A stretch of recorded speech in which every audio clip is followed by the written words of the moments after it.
Vedare tinokuchingamidzai zvekare kune chimwe chirongwa pano paZim Facebook Secrets and Confessions. Tatsoka zvekare nemamwe mamessages. Regedzai tibva tapinda mumamessages edu atatsoka takakubatirai. Message edu yekutanga yakamira sekudai so. Hanzi makadii enyu mukomanashi ndanzwawo nyaya yasisi avo vanoti baba vavo vakatuka mwana wavo mukomana, vakamutuka vachishandisa mashoko ainge achirwadza. Saka ndati ndakateerera confession iyoyo zvabva zvazonditumawo kuti ndinge ndichitaurawo nhau yangu. Inini ndini mumwe akasanganawo nazvo mulife zvakadaro, ende ndiri kutoona kutoti zvinhu izvi zvandakasangana nazvo zvine kakundiafekta kazviri kundiitawo so mulife yangu. Nyaya yangu yakamira so. Mukoma, inini ndiri murume ane makore 26 ekuberekwa. Zvekare ndine mukadzi wangu nemwana wangu 1. Tigere hedu inini nemukadzi wangu muno munyika yevatorwa muSouth Africa. Asi mukoma, kutaura chokwadi, inini ndatoshinga kuramba mukadzi nekuda kwekuti mashoko aakandituka nawo akandirwadza kusvika pakuti ndakatomubloga kuapp kwangu cause ndaitoda kutodzivirira kuti iye asaramba achipotsera mamwe mashoko.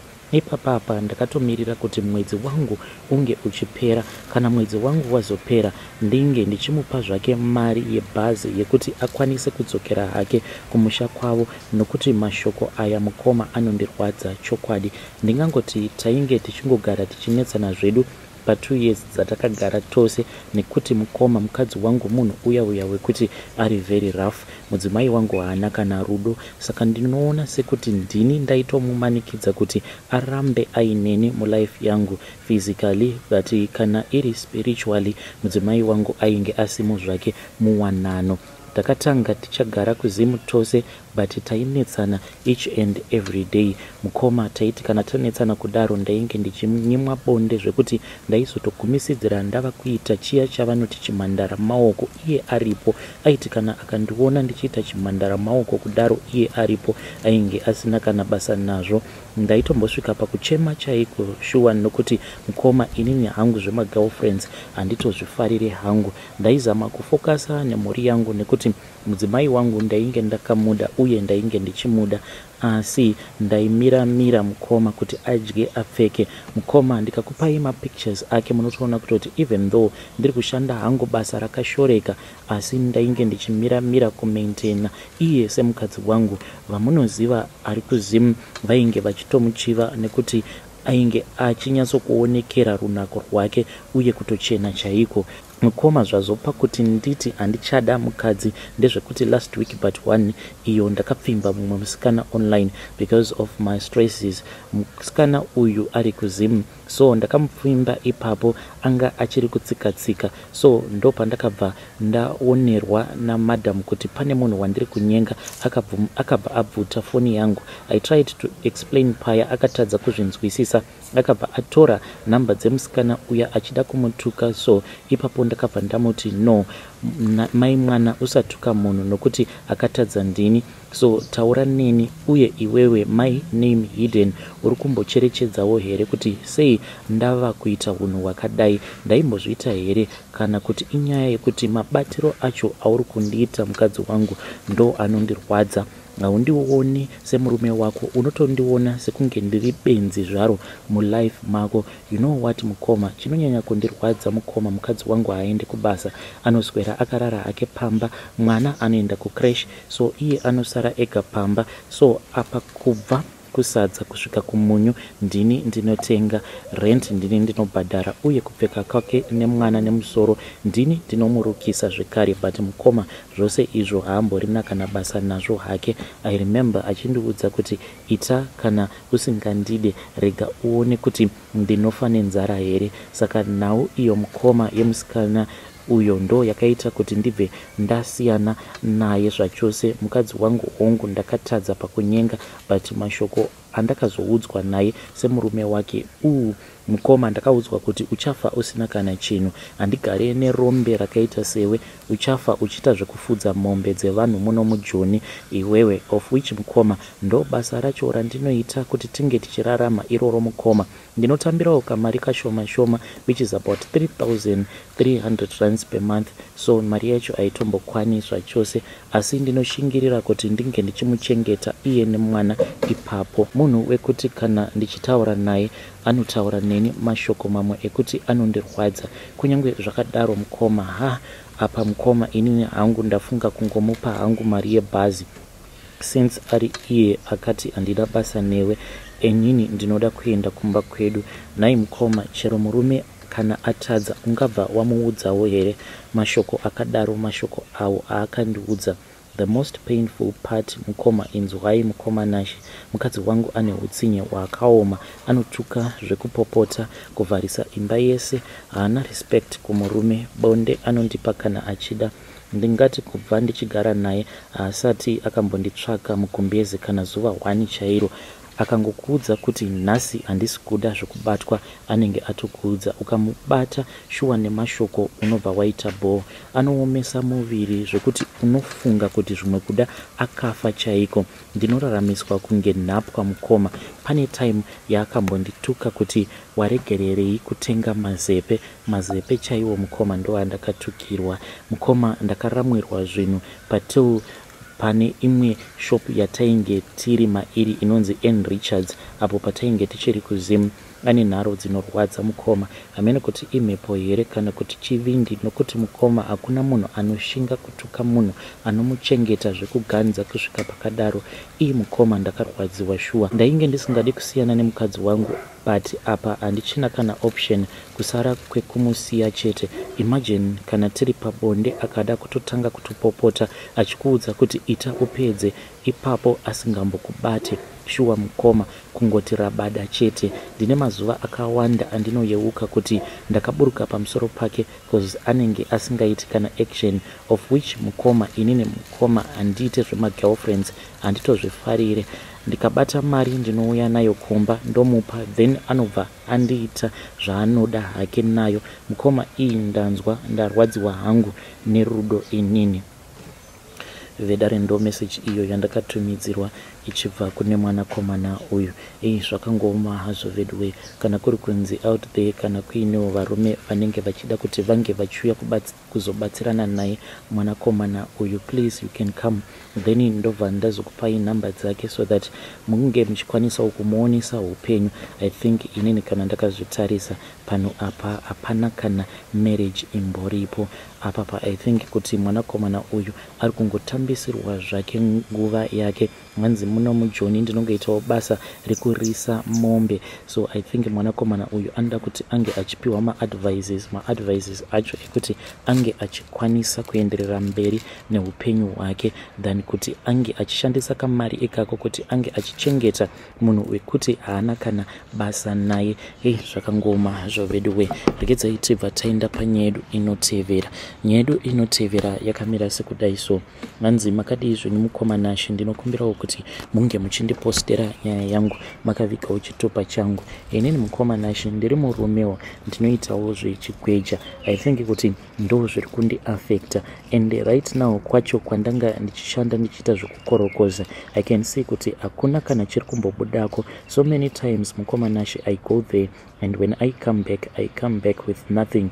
And ndine mamwe madzikoma angu awo ari kurarama ari kunyika yavatorwa, vari kungogara vachiti kwandiri, ko wadii wauya kuno wazama kuti unge uchiuya kuzoshanda mukwanise kubatsirana iwewe namai nini. But mukoma, godo chairo, godo ndo randiinaro, and ndinotya, ndinonzwa ndichipindwa nekutya kuti kana ndikagara ndaenda kujoni mhuri yangu ndinozoitorerwa, nekuti mukadzi wangu munaku ane rimwe zifiga rekuti kana ndega ndinonzwa ndichidedera mukoma, kunyange kufamba chaiko. Akati ari kuenda kumashopu ndinonzwa sekunge ndichamurambidza, then inini ndobva ndamuendera kumashops ikoko. Godo racho mukoma randiinaro rava kutondiafecta, because dzimwe nguva ndinoti kana ndiri kumakomba ndinozongokaruka ndanzwa nekubatwa neshanje ndobva ndazongodzoka kumba. Saka izvi zvinozokonzeresa kuti vanhu vandinenge ndichishanda navo syndicate rangu ringe richizondishayisawo mukana paya pekuti kana ivo vakazosara vachishanda vanobva vati handiti iwewe wakambodzokera kumba. Chavasinganzwisise ndechekuti inini pandinenge ndadzokera kumba ndinenge ndichiitira kuti ndinge ndichimbodzokera kunocheka kuti mhuri yangu iri sei.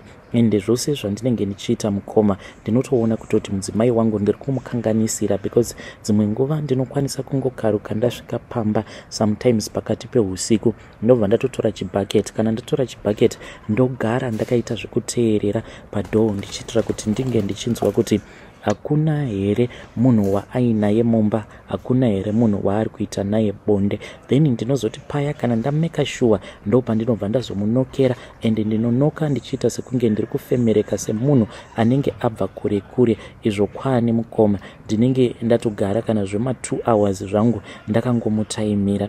This thing it is affecting me. Kunyange hama dzemudzimai wangu dzava kutondiona sekunge inini ndiri munhu wekuti handidzifarire. Nditori nedambudziko chairo mukoma rekuti sometimes kana kuri kunzi kunyange sisi vake vakauya kuzotishanyira kuti ndinge ndichivasiya vari vaviri, shanje dzacho mukoma ameno kuti dziri demonic here kana kuti zvii zviri kuitika kwandiri, because kunyange ndikavasiya vari mumba iye nasisi vake ndinotonzwa ndichinzwira maiguru ava godo ndichiti zvino zvavachazorara nemudzimai wangu on the same bed havazoite here zvechingochani. Kunyange ndikaenda kubasa iye kana andiudza kuti izvezvizvi why are you not going to work because ndina maiguru, namaiguru ka pane pandingazoita zvinhu zvisina basa here, ivo sisi vari pano. But still mukoma kuti ndinge ndichimuudza kuti kubasa handidi kuenda because ndinotya kuti zvimwe kuda iwewe uchazosara uchiita zveungochani nasisi vako.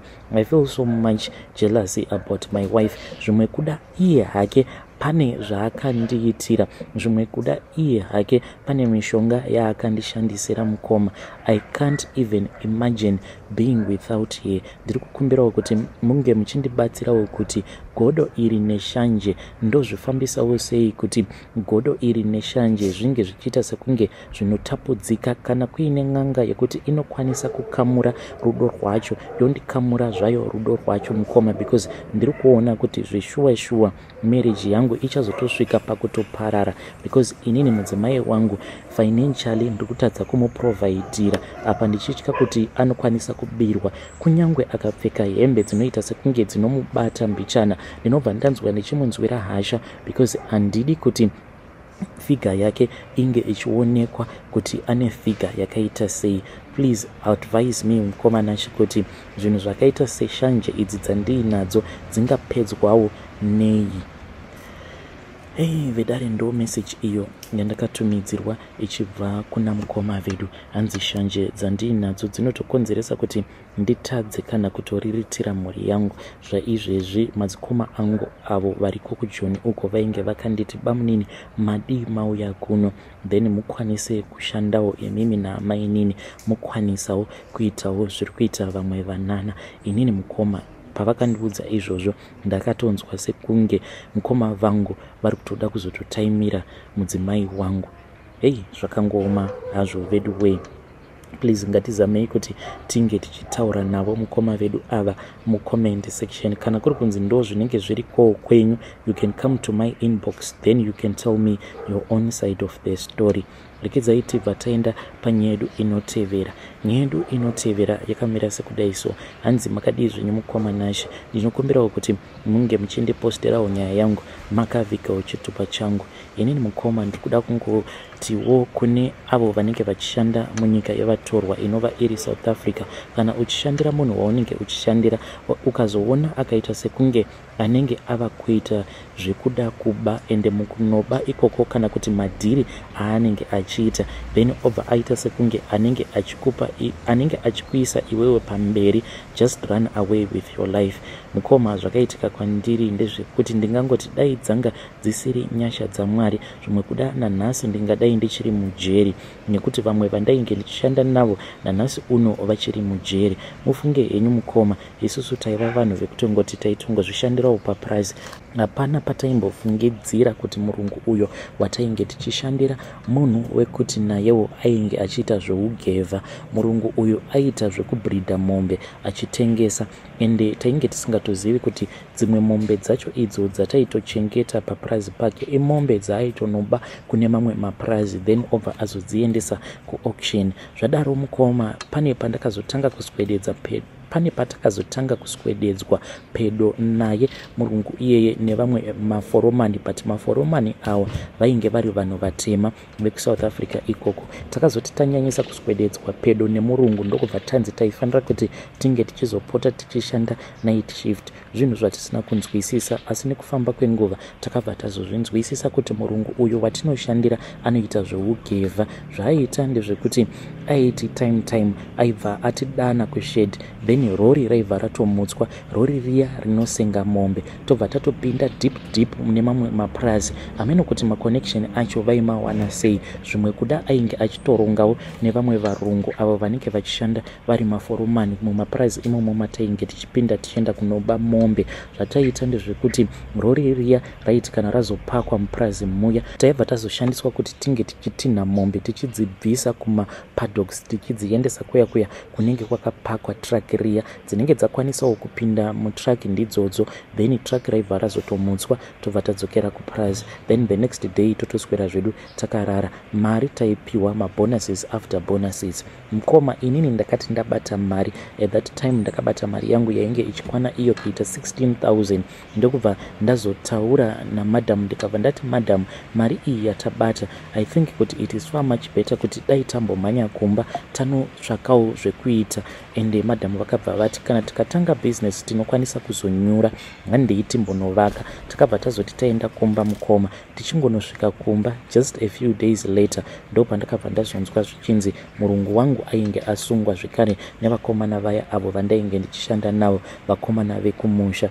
Vakomana ava mukoma, the last time that I heard, hanzi vakarohwa ma20 years pamunhu. So just imagine mukomana kuti kana warohwa 20 years paunozobuda, kunyange iyo nyika yedu inenge isati yanaka here. So mukoma ndo zvandakasangana nazvo izvo pandainge ndichiriko kuJoni ikoko. Varume vandainge ndichishanda navo vose hanzi vakagwevewa ma20 years. Saka ndangoti ndinge ndichingopawo advice kune avo vana vekumusha vanenge variko kuJoni ikoko kuti they need to be careful, vasazoiswa pasituation yekuti ivo ndivo vanozongosara vari munyatwa, because murungu uyu iye akabva azobuda pasina kana nguva, sezvo ari munhu ane mari dzake, akabva azongoshandisa malawyers akaita sekungewo iye ainge asingatombozivi kuti mombe idzi dzainge dzakapinda sei mupurazi rake. Nyaya yakabva yazongorasirirwa kuvakomana ava vandainge ndichishanda navo, but ndinoda kungotenda Mwari nekuti Mwari through mukadzi wangu